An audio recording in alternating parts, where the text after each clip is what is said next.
আসসালামু আলাইকুম, welcome হুমায়রাস cooking. আজকে আমি গরু মাংস ভুনা করে দেখাবো, আর সেটা খেতে খুব বেশি মজা হয়েছে। স্পেশালি গরু মাংস আমার কাছে এত সহজ মনে হয়, কি বলবো।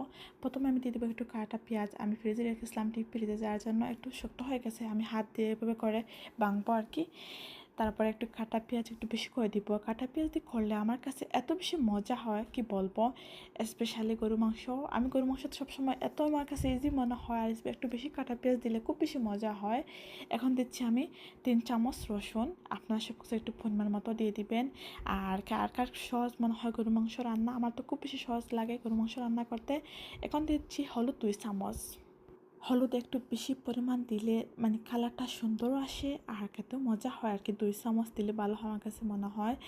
আর লবণ দিচ্ছি আমি 1.5 চামচের একটু বেশি, কারণ গরম মশলা যদি লবণ মরিচ যদি পারফেক্ট না থাকে কীরকম একটু লাগে, মজা লাগে না আর কি। আমি মরিচ দিচ্ছি একটু বেশি করে, মরিচ দিচ্ছি 4 চামচ। আপনারা সব কিছু একটু পরিমাণ মতো দিবেন। আমার তো গরু মাংস খেতে মরিচ দিয়ে একটু খেতে বেশি ভালো লাগে।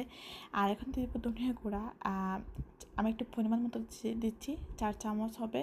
আপনারা সব কিছু একটু পরিমাণ মতো দিয়ে দিবেন। আর আমার তো এখন দিয়ে দিব আমি পাঁচফোড়ন। পাঁচফোড়নটা দিলে গরু মাংসটা এত বেশি টেস্ট বাড়ে, আমি কি বলবো। স্পেশালি মানে আলাদা একটা স্মেল বের হয় আর কি। সেজন্য আমি সবসময় ট্রাই করি গরু মাংসতে একটু পাঁচফোড়ন একটু বেশি দেওয়ার জন্য। আপনারা কে কীরকম রান্না করেন সবাই সেটা আমাকে প্লিজ বলবেন। আর আমার তো অলমোস্ট পাঁচফোড়ন দেওয়া হয়ে গেছে, আমি একটু বেশি করে দিচ্ছি। এখন আমি দিয়ে দিব একটু আদা। আমি আদা দিতে ভুলে গেছিলাম, সেজন্য আমি আদা একটু দিচ্ছি। আদা 2 চামচ দেবো, এর বেশি দিব না। আর আদা দেওয়ার পর আমি এখন দিয়ে দেবো একটু তেজপাতা, দালচিনি। দালচিনি দিচ্ছি আর তেজপাতাও দিয়ে দিব। তারপর সবগুলো একসাথে এখন দিয়ে দেবো একটু তেল। তার গরম মশলা আপনারা চাইলে সরিষার তেল দিয়ে রান্না করতে পারেন বা সয়াবিন তেল দিয়ে রান্না করতে পারেন। আমার কাছে মনে হয় স্পেশালি সরিষার তেলে রান্না করলে খুব বেশি মজা হয়। আর গরু মাংসটা আপনারা একটু মেখে রাখলে খুব বেশি ভালো হয়, মানে সবটার পাটে পাটে লবণ মরিচ ঢুকবে, আর মজাটার টেস্ট একটু বেশি হয় আর কি।